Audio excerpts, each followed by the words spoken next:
Hello and welcome to English Today. This is DVD 9 and it's the first DVD of your lower intermediate level. And in this DVD, we'll begin with another 3 episodes of our story, That's Life, followed by our special TV programs where there will be a debate about where to live, the city or the countryside. Then we'll learn how to make strawberry whip in the cooking section. Then in the grammar section, we will study how to use the English auxiliaries. We'll also look at how to ask for permission and express obligation using must and have to. You'll also learn some important phrases for talking on the telephone, okay? So, happy viewing.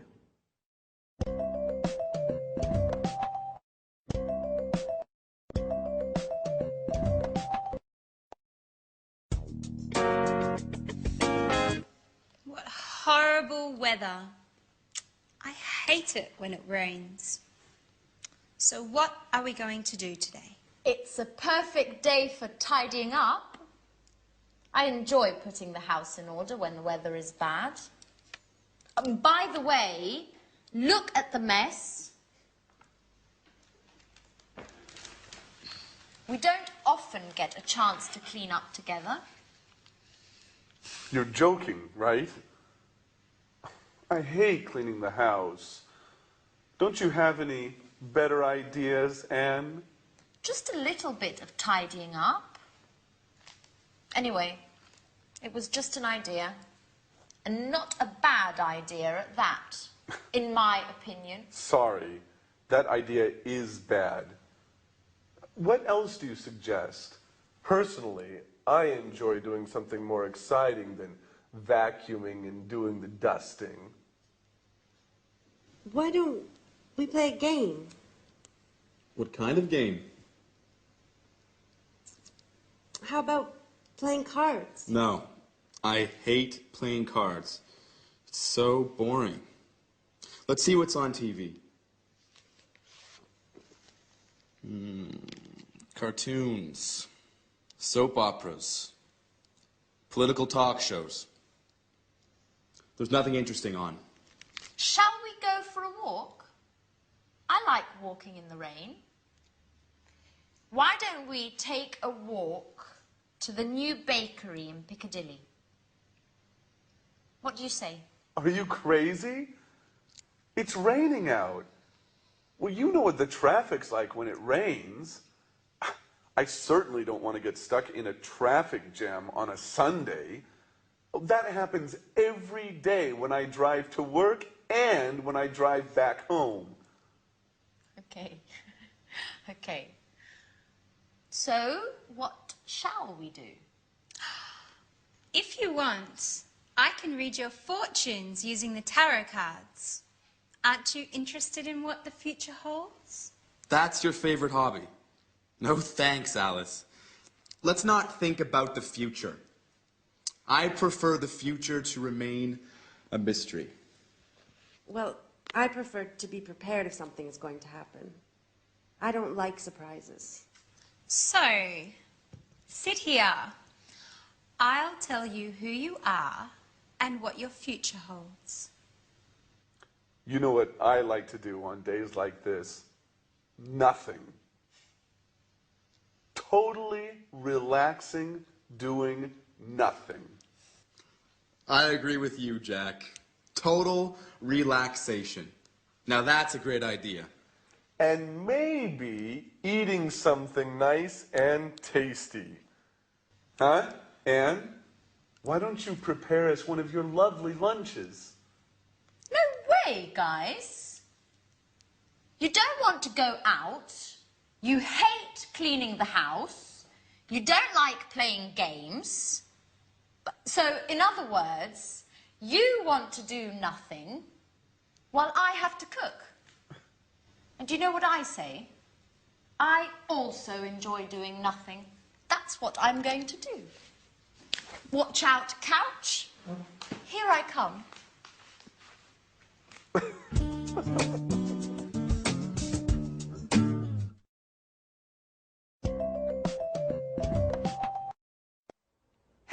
and welcome back to English Today, that live TV program where you can learn the English language. And in this lesson, I want to do some revision on the things that people don't like about the English language, the auxiliaries. Now, the exercise is simple. We're going to look at some of the auxiliaries that we've learned up to now. What are they? Well, we have learned am, is, are, do, does, and did. When do we use them? We use them in questions. Aha. This is the exercise. I have here some sentences in the positive form, and I want you to make questions using these auxiliaries. Okay? So, I'll give you an example. I say, he likes wine. You start the question with what? What? He likes wine. Now, this is the simple present tense. So, which of those auxiliaries do we need? Am, is, are, do, does, or did? Simple present tense. Exactly, we need do or does. Now, I said he likes wine. Third person. So which one? Does. Exactly, good. So the question is, what does he like? Get the idea? Great, let's continue. Number 2. I play tennis. I play tennis. What sport? All right, do I play? Very good. I play, simple present tense. We need do or does, the subject I. So what sport do I play? Great. Next one. They're coming at 7 o'clock. They're coming at 7 o'clock. What time? Yeah, now they're coming, present continuous, auxiliary. That's it. Fantastic. What time are they coming? All right? Present continuous, auxiliary, to be. Next one. She went to the cinema yesterday. She went to the cinema. Where? All right. Simple past tense. What do we need? We need did. So where did she go? Excellent. Very good. You see? Getting better. Next one. We had an ice cream after dinner. We had an ice cream after dinner. What had we? Simple past. Did. That's it. What did we have? Remember, the verb have always takes an auxiliary. So what did we have? Great. Next one. She's painting the front door. She's painting the front door. Which tense? Present continuous. So what, third person, is she painting? Very good. Next one. I was at home on Saturday. This is difficult. I was at home. Remember that the verb to be is an exception. I was is the past tense of the verb to be, and it doesn't take an auxiliary. So we don't need an auxiliary. The question is, where were you? That's difficult. Where were you? The verb to be, no auxiliary. Okay? They work in Paris. What's the tense? Simple present. Good. Where do they work? Excellent. And the last one, I'm living in Florence. I'm living in Florence. Where are you living? Fantastic. You're getting better all the time. You see, it's just a question of practice. So now let's look at the screen and see those written just to remind you once more, okay? So, He likes wine. What does he like? I play tennis. What sport do you play? They're coming at 7. What time are they coming? Present continuous. She went to the cinema yesterday. Where did she go? Simple past. We had an ice cream after dinner. What did we have? Simple past after dinner. Remember, have, you need the auxiliaries. She's painting the front door. Present continuous. What is she painting? Okay, so that's it. Keep practicing with your auxiliaries. They will be easier and easier. Now let's go back to our friends, where Alice is reading Sharon's tarot cards. Let's see what comes up. See you later. Bye.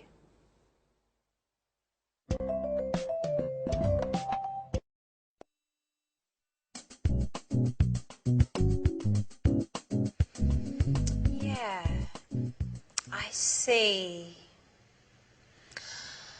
You are very shy and sweet-tempered, yet you are somewhat moody, and sometimes it seems you prefer to stay by yourself.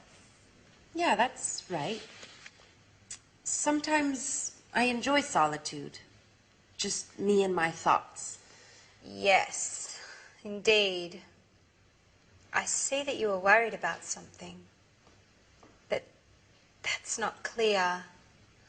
I think it has something to do with a boy, or maybe it has something to do with your job. Yes, maybe you are going to get a new job. Wow. Definitely I like the second option. It's much better. But I don't know. Actually, this card means that love troubles are on their way. Sorry, Peter, but I see the shadow of another boy in your Sharon's heart. Don't be silly, Alice.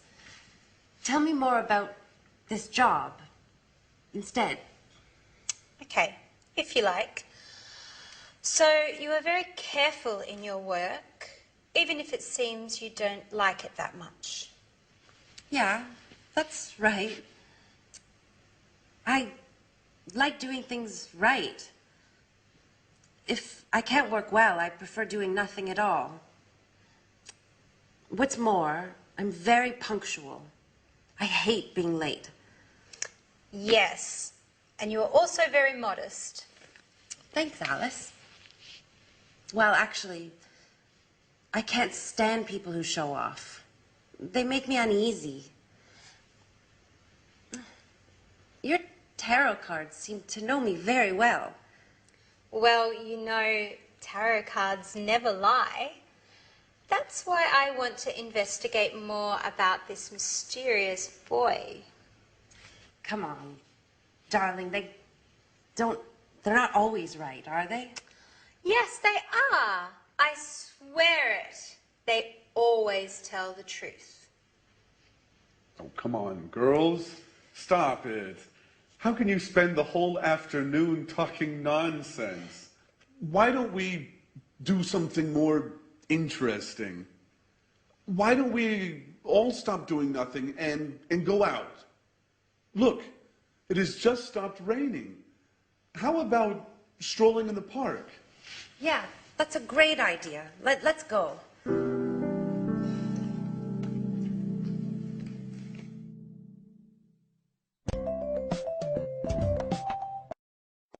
Hello again and welcome back. I want to continue doing some work on auxiliaries. Do you believe in tarot cards? I don't. Now, that's sort of an example of what I'd like to teach you now.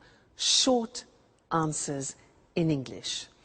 Usually in other languages, when you ask a question like, do you believe in tarot cards? People say yes or no. In English, it's a little bit more complicated. I can say, for example, do you believe in tarot cards? Yes, I do. No, I don't. So we take the auxiliary and we repeat it in the positive or the negative. So that's really quite strange. Other languages don't do that. As it's complicated, I want to go to the screen now and we can look at it written. It'll be easier for you. Very common. You'll hear it all the time. So, look at the example. Does he like wine? Instead of just saying yes or no, we take the auxiliary of the question and we say, yes, he does, or no, he doesn't. You see that? We repeat the auxiliary. Very unusual. Do you play tennis? Do is the auxiliary. Yes, I do. No, I don't. The negative, all right? So we always take the auxiliary of the question. Next one. Are they coming at 7 o'clock? We've changed tense. It's the present continuous, the auxiliary to be. So yes, they are, or no, they aren't. Are they coming at 7 o'clock? Yes, they are. No, they aren't. Next. Did she go to the cinema yesterday? Did, simple past. Repeat. Yes, she did. No, she didn't. Okay? Next one. Did you have an ice cream after dinner? Yes, we did. No, we didn't. Is she painting the front door? Is. Yes, she is. No, she isn't. Were you at home on Saturday? Now listen to this. Yes, I was. You take the verb to be and you put it in the correct form. So were you? Yes, I was. No, I wasn't. Okay? Is she in the bathroom? Is. Yes, she is.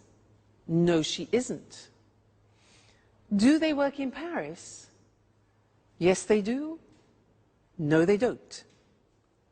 Are you living in Florence? Yes, I am. Verb to be, are you? Yes, I am.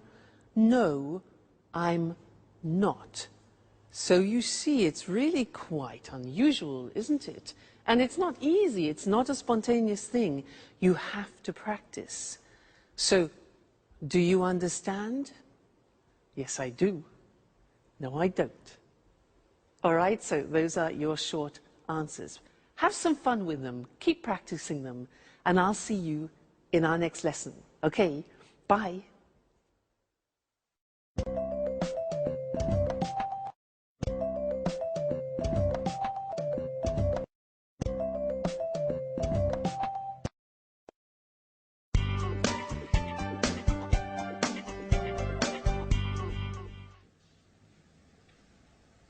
Hello, this is Anne Baxter from Red Bear Publishing. I'm looking for accommodation for an American writer and his agent. They're coming to London in 2 weeks' time.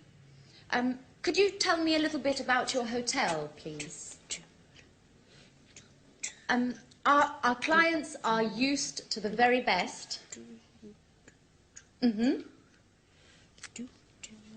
Mm-hmm.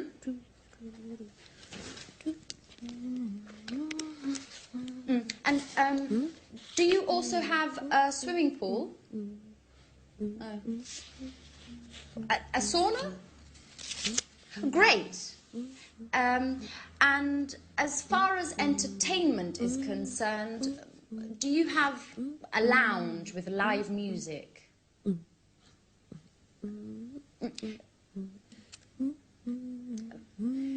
Could you hold a moment, please?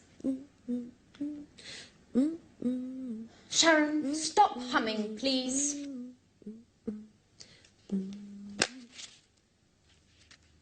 I can't hear anything.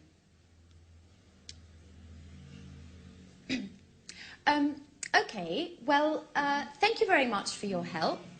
I'll let you know as soon as possible. Right. Goodbye.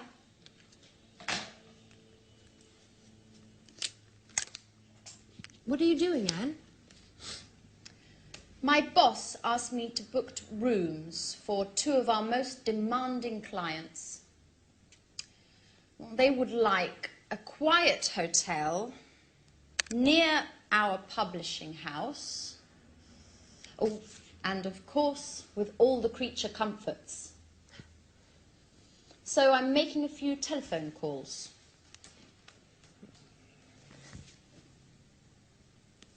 And listen to this song for a moment.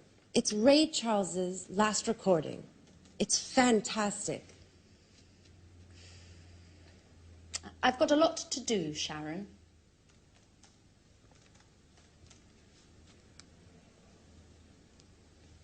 Just for 1 minute, Anne. Come on. I'm afraid I can't now.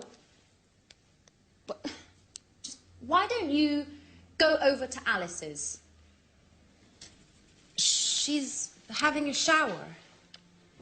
You know, when Alice gets in the bathroom, she takes at least 2 hours. Well, do whatever you want. Just, please, get out of this room. Anne, what's the matter today? Why are you treating me so badly? That's enough, Sharon. I know everything about it. Everything about what? That you've got a lover. A lover? Are you going crazy, Anne? Oh, don't try and pretend with me, Sharon. And I call you a friend. But it's the truth. Uh-huh. And who is my romantic lover, by the way? You know. I'm talking about Jack. Jack? What are you talking about? The photograph.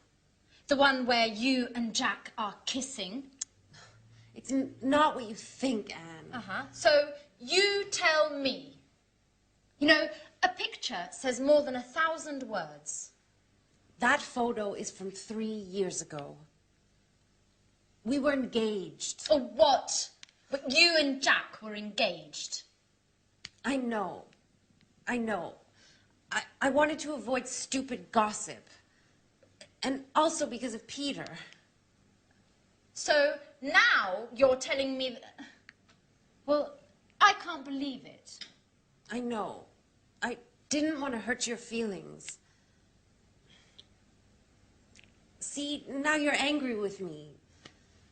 That's why. Well, you're right, Sharon. I am mad at you. And now I look like a fool.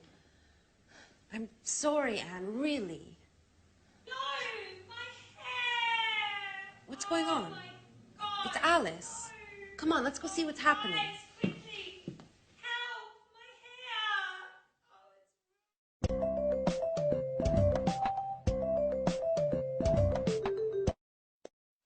Hello again and welcome back to English Today. Did you see that last episode of That's Life? Poor Anne. Well, sometimes the truth is difficult to hear, isn't it? Yeah. Oh, sorry. Sorry, I forgot to turn my phone off. This live television program. Just one moment. Hello? This is Louise speaking. Pablo, I'm afraid he's not here at the moment. Yes. Well, just one moment. I'll try and find out. Okay. Put it on hold.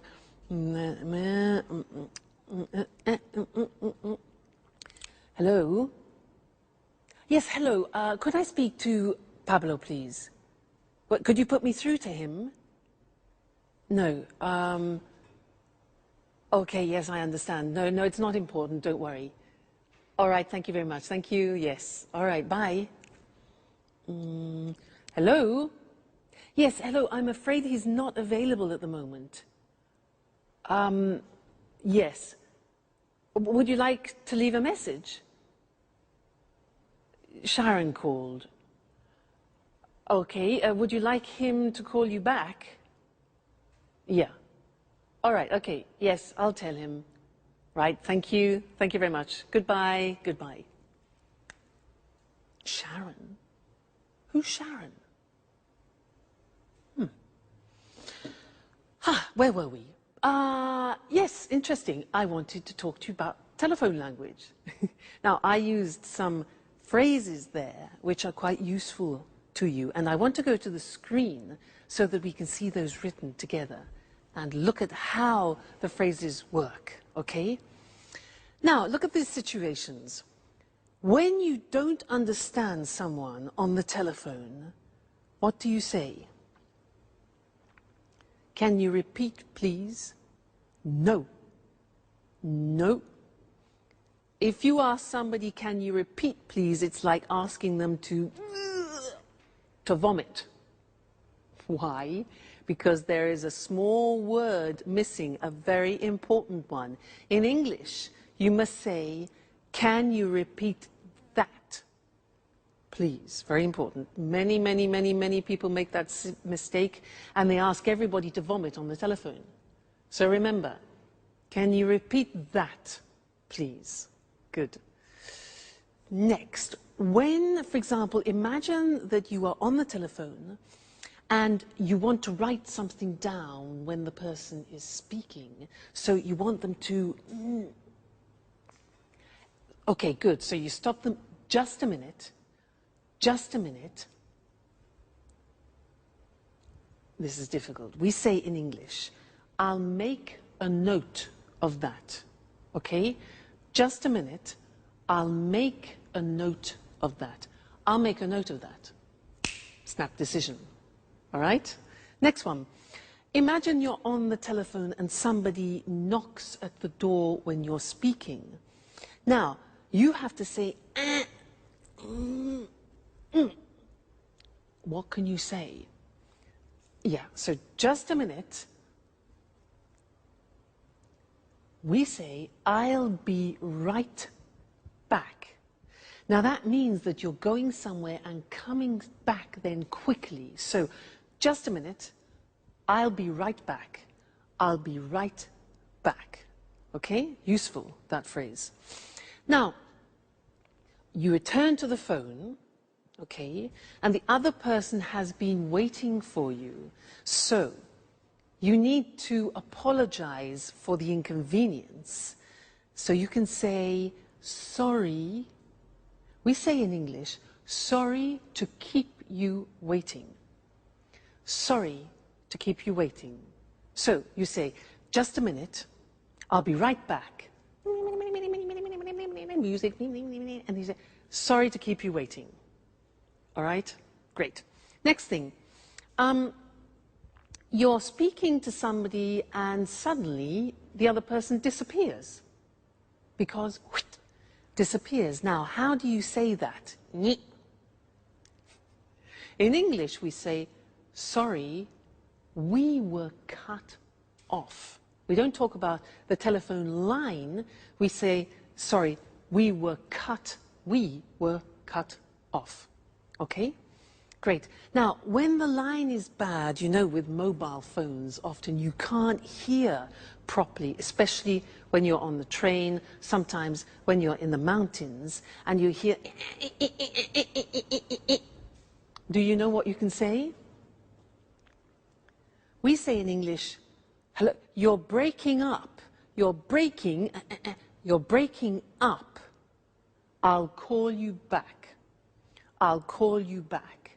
So, you're breaking up, I'll call you back, or can you call me back?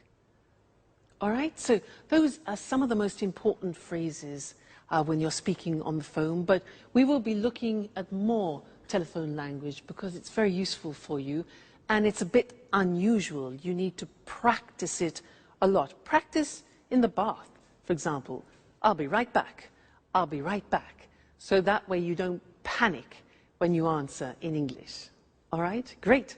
So I'll see you in the next lesson and we'll look at some more telephone language. Bye.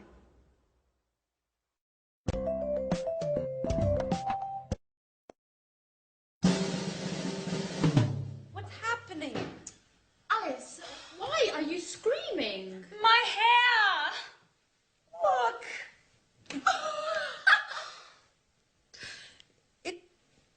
It looks... Your hair is green. I know. But how? Okay, imagine this. I'm washing my hair. Well, colouring my hair, actually. I want to change my look. My mobile rings. It's Tom. He's telling me all about this great party yesterday evening. I'm listening to his story and I don't realise the time flies. More than an hour.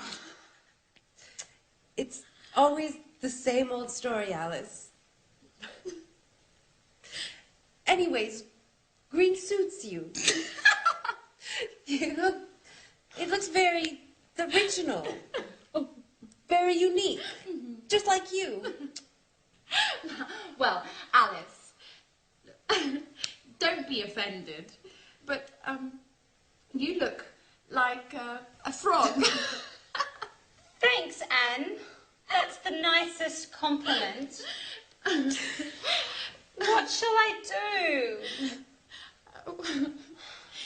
Well, why don't you call a hairdresser and make an appointment? And in future, try to avoid changing your look.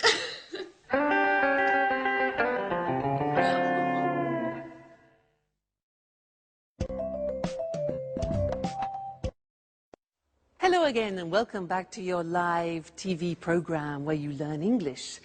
And in this lesson, I want to go back to look at some more telephone English because it's really not that simple. We have special phrases that we use when we speak on the telephone in English. So to help us, let's go and look at those on the language screen, okay? Now the first thing is when you introduce yourself on the telephone, we don't say, I am Louise. We say this. We say, this is Louise, or this is Mr. Smith. Now that's really quite unusual and different to other languages. So, hello, this is Mr. Smith. Or we can say, hello, Tom speaking. Tom speaking, Louise speaking. Okay, so don't say, hello, I'm Louise. We only use that when you do, for example, a sales presentation on the telephone. All right? Good. Then, asking who the other person is, you can say, hello, is that Mr. Jackson? Is that Mr. Jackson? So it's like, this is that Mr. Jackson? Hello, is that Peter speaking? And not, hello, are you Peter? Okay, is that? Good. Now, you want to ask to speak to another person. So what can you say? Well, you can say, hello, I'd like to speak to John, please. I'd like to speak to John. Or you can ask the questions, can I speak? Could I speak? May I speak to the managing director? Now, remember, may is very polite, could is neutral, and can is more informal. All right?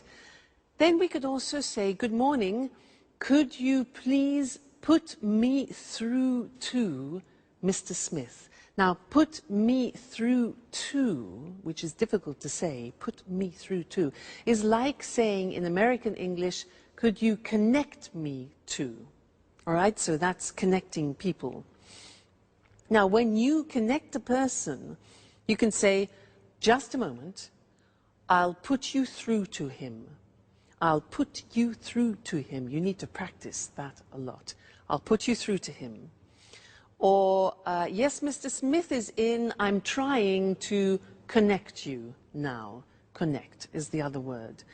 And you can say, hold on, just a moment, please. That's to ask people to wait, okay? Good. Then leaving a message. You could say, you could ask, could you take a message, please? Could you take a message? Or can I leave a message? Then you could say, could you ask him or her to call me back? could you ask him to call me back? All right? Then the last thing is taking a message. You can ask, can I take a message? Can I take a message? Or would you like to leave a message?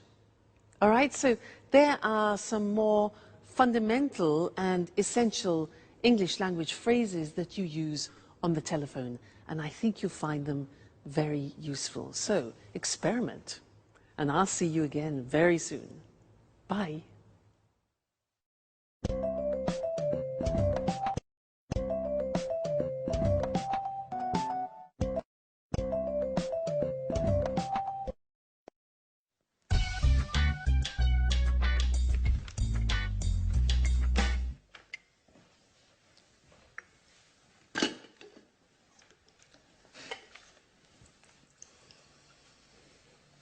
Good morning, everybody. Can I ask you a question? Yesterday evening, I got... Sorry, Jack, I can't listen now. I've got to get to work.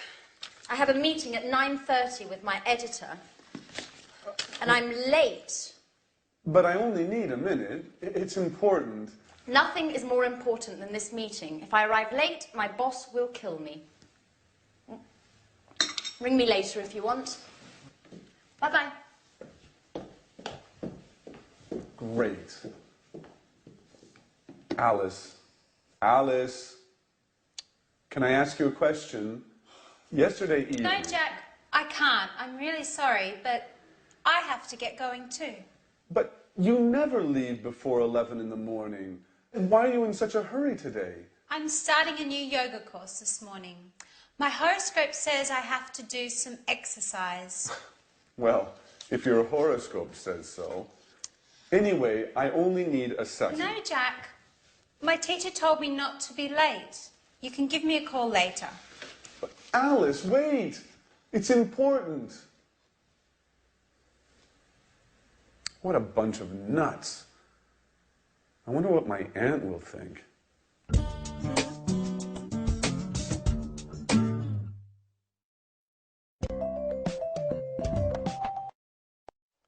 Hi again. Did you hear what Jack said? He said, what a bunch of nuts. Do you know that expression in English? Because nuts has a couple of meanings. Nuts are the things that you have in an aperitif, but it's also a way of calling somebody a crazy person. You say, you're a nut, means you're crazy. Okay, I just wanted to clarify that for you. He also said, can I ask you something? May I ask you something? He wanted the girls to listen to him, and they weren't paying any attention. And I want to talk to you about these words, which are may, could, and can, because they are the three forms that we use when we ask for permission. So what's the difference between them? Now, if I say, excuse me, may I open the window because it's hot in here, may is used in more formal situations. If I use could, it can be used in any situation. It's neutral. So, for example, could you lend me your pen? And can is used in more informal situations. Imagine you're at home, you're having dinner, you want the salt, so you can ask, can I have the salt? Less formal. So let's go to the screen and see those written, see the differences. We talked about it already, actually, when we looked at telephone conversations. So, formal situations, may I, and we can also say, may we. May I, may we. May I ask you a question? May I offer you something? And may I have this dance? So remember, may for formal situations, it's very polite, okay? Then could for neutral situations, which means you can use it in any situation, really. Could I use your phone, please? Could I change the appointment? And could we meet later? All right, so very useful verb. It's good in all situations. And then can you pass me the salt? Please, more informal with your friends, your family, people you know well. Can I have some wine, please? And can I borrow the car tonight? So, those are the examples, all right? May, could, and can. So, remember, depending on who you are talking to, make that choice. May, could, or can. Let's go back to that slide. The girls are exhausted, and Jack has a surprise for them. Let's see what it is. Bye.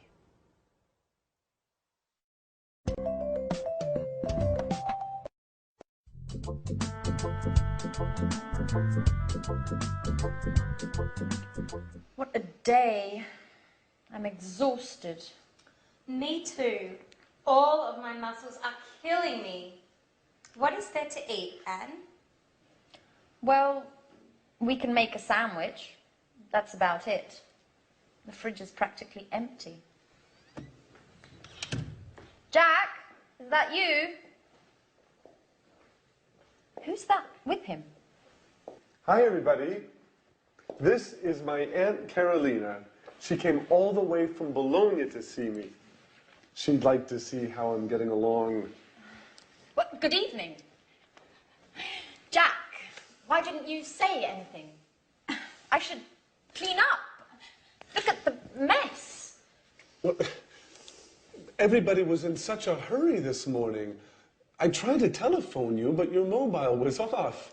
And Alice's mobile just rang and rang. I imagine you left it at home again as usual, Alice. Well, I guess so. Good evening. It's a pleasure to meet you. Well, well, only girls, eh? So, you are Alice. Alice, the interesting one of the house. And you are Anne, the housekeeper. Please, Aunt Carolina. So that's how you describe us. Come on, Aunt Carolina is only joking, right? And this is the wonderful house. Well, yes. But it's usually tidy. It's still very charming. Thank you. May I offer you something? Would you like to have a glass of wine, maybe? Yes, thank you, I would. Alice, could you get a bottle of wine, please? There isn't any wine. Anne, there isn't any wine. There isn't any beer. We have to do the shopping. Oh, well, I'm terribly sorry. It's not usually like this, but today was very busy. Do you know what? Let's go out for dinner. Oh. What do you say, Aunt Carolina? That sounds good to me. Excuse me, do you go out dressed like that? Maybe you should get cleaned up a bit. Yeah, you're absolutely right. Let's get ready to go out on the town. May I ask you a question, Jack? Of course, Aunt Carolina. Shoot. Do you really think it's such a good idea to live together with all these women?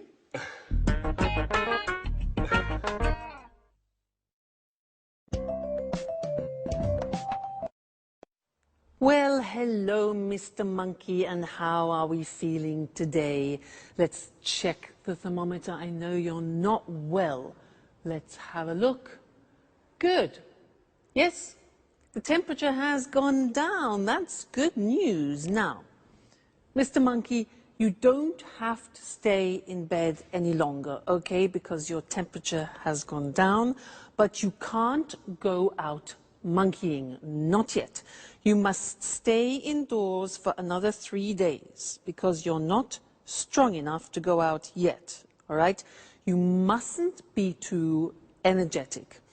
You can have relaxing baths and you can eat whatever you want, but you mustn't have any alcohol, okay, because you haven't finished your antibiotics and it could have a disastrous effect on you. All right? So you must finish your cycle of tablets. Now, let's see what else.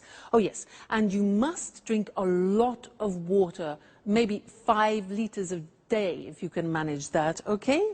Good. So, oh, and you don't have to pay me until you're better. Okay, Mr. Monkey? So, take very good care of yourself, and I will come back tomorrow and check on your condition again, okay? So, goodbye, Mr. Monkey. See you tomorrow. I became a nurse to show you other ways of using modal verbs. Now, so far we have studied can, could, and may. And these are verbs which help to change the meaning of the verb which comes after. They're called modal verbs. And here we were using verbs of obligation. Very interesting. Let's look at the screen and see those. Now, let's first go back to permission. Remember, we talked about can is a form of expressing permission, and I was giving him permission to do things. For example, you can eat whatever you want, you can go for walks, and you can't, however, that's not giving permission, you can't go monkeying or you can't go to work, all right? Then I talked about obligation, and this is very interesting. I used the verb must. Must followed by an infinitive without to. So, for example, you must finish the tablets, you must relax, you must stay at home for 3 days, and you must look after yourself. Now, that in English is how you express obligation, something which is you are obliged, forced to do. All right? It's a strong verb in English. Now, the opposite, mustn't, means prohibition. If you do that, okay, so very strong verb. You mustn't drink alcohol. You mustn't do anything energetic. And you mustn't jump about. All right? So must and mustn't. Must, obligation, mustn't, prohibition. Then I said something else. I said, you don't have to stay in bed. Now that's very interesting because that's optional obligation. And it's the same as saying you don't need to stay in bed. You don't have to stay in bed. It's optional. Or you don't have to stay indoors. I also said, you don't have to pay me. It means it's not necessary. So that's optional obligation with have to. So that's an important lesson. Must, mustn't, and have to as different ways of expressing obligation. Great. So now you have to study more English. You must read and watch your English lessons. Okay? And I must see you again next time. Okay then. Goodbye.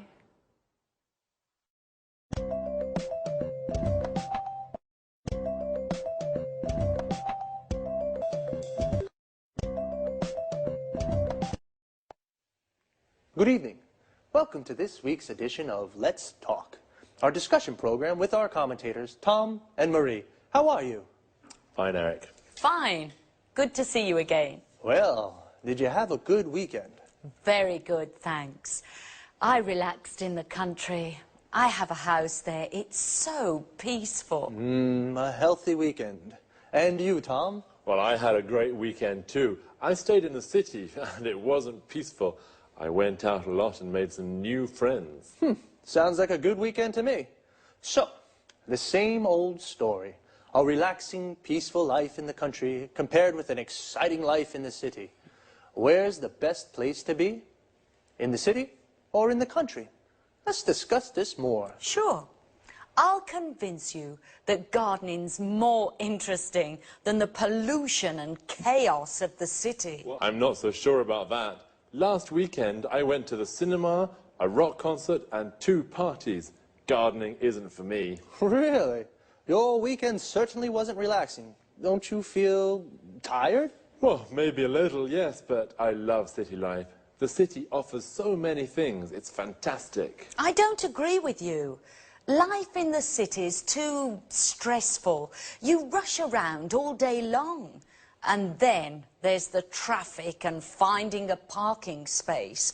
Walking in the woods is far better than being stuck in traffic jams.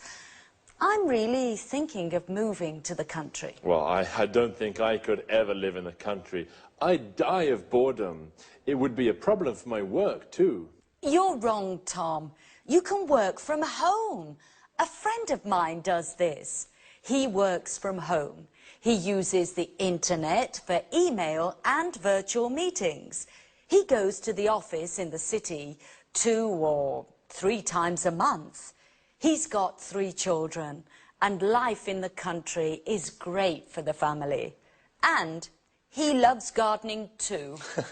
And gardening is difficult in the city, isn't it? Sure, but country life is so isolating. You don't meet new people. Well, okay, the city is more polluted, more stressful, but country life is so boring. I like meeting new people, making new friends, and in the city it's easy to meet new people. I'm not so sure about that. Whenever I'm in the country, lots of my friends come to visit me.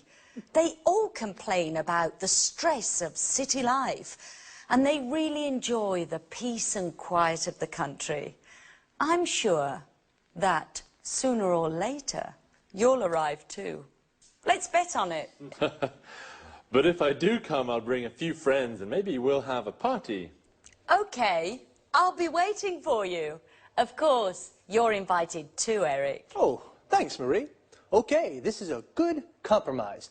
A less stressful weekend for Tom and a more exciting one for Marie. Well, the city or the country? I think it's difficult to say where it's best to live. It depends upon your taste.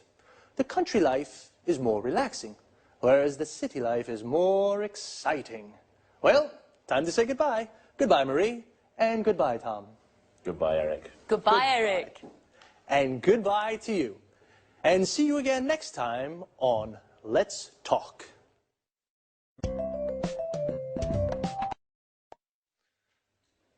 Did you notice how we call life in the city, city life, and life in the country, country life? City life is more exciting, but also quite stressful. We say something is stressful when it makes you nervous. The traffic in the city is stressful. Traffic is the word we use for cars, buses, trucks, everything on the roads. When the traffic moves slowly or stops, we say there is a traffic jam. Parking in the city is also stressful. It's often difficult to find a parking space to park your car. Notice the verb is to park, and a place where you can leave your car is called a parking space. Usually in cities, there are car parks. A car park is a big area with lots of parking spaces for many cars. Another problem in the city is the pollution. Pollution is the contamination of the environment. For example, the traffic makes the air dirty. In the country, the air is clean and it's easy to park. But Tom says it's boring to live in the country because there's nothing to do. Boring means that it's not interesting. Marie says it's relaxing to live in the country. Relaxing means it makes you feel relaxed. Notice that often the adjectives we use to describe things, places, or people end with ing. The city is exciting. The country is relaxing, but boring. Adjectives that describe how a person feels often end with ed, ed. Tom is bored. In the country. Marie is relaxed. In the country. And stressed. In the city. Marie said that the city, you rush around all day. Rush around means to go everywhere and do everything very quickly. But in the country, you can go for walks in the woods and do the gardening. A wood is an area with lots of trees. The gardening is the work you do in your garden, like watering the plants or cutting the grass. Well, see you.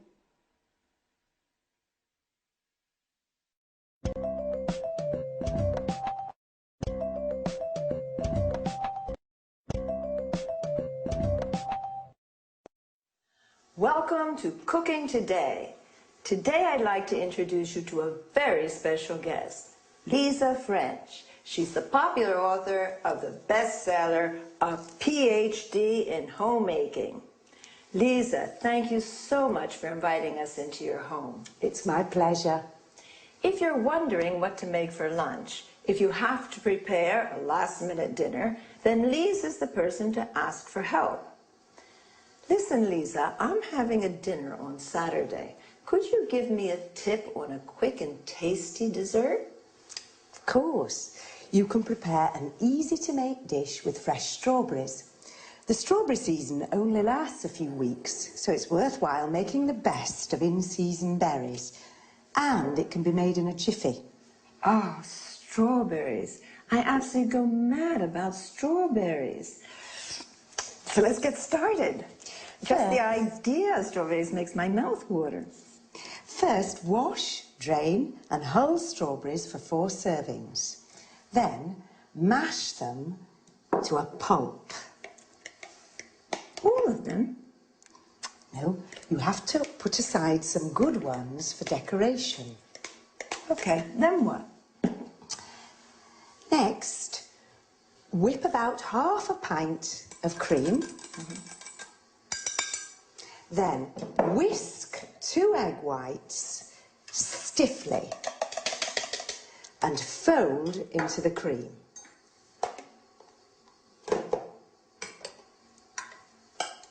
Add the strawberry pulp.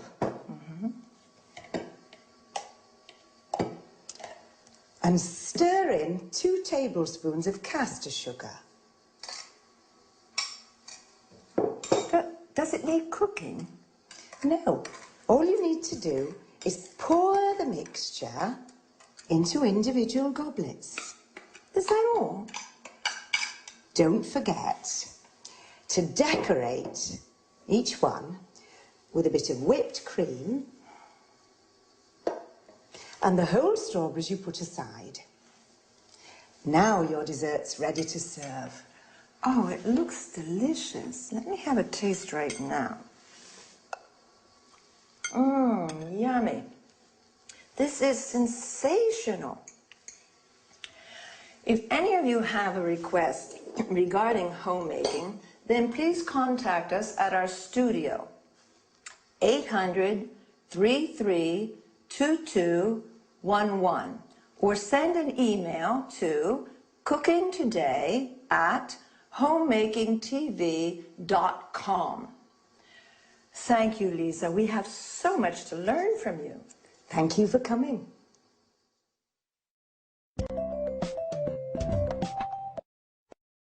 Have you enjoyed the recipe? Well, now let's go over the language used in the interview. First of all, let's explain what a homemaker is. A homemaker is an expert in all matters concerning administration and running of a household, cooking, budgeting, sewing, etc. Lisa used some typical culinary terms. Drain means eliminating excess water from food after washing or boiling. You drain pasta, vegetables, and so on. Hull means removing the inedible parts from the food, like peas, beans, or strawberries. Mash means crushing some food, such as potato or carrots, into a paste.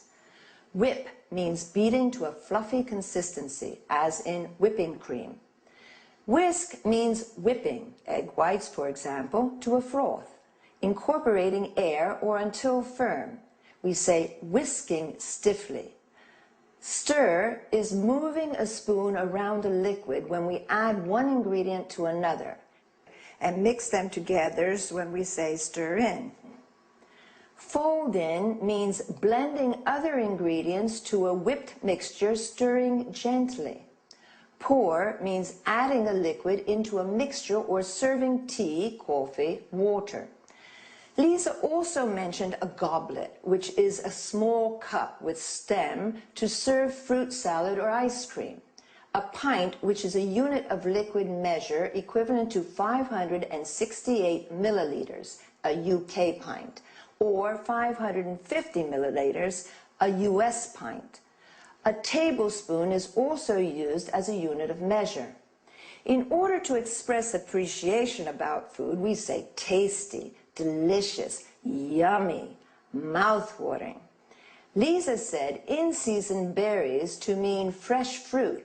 Otherwise, we say out of season, not to be confused with the word seasoning, which means adding salt, pepper, and other spices to food. A berry is a small fruit, such as a strawberry, blackberry, raspberry, blueberry. Another useful term is serving. You can also say helping. It refers to individual portions of food. Well, I hope you've had a good time, and I'll see you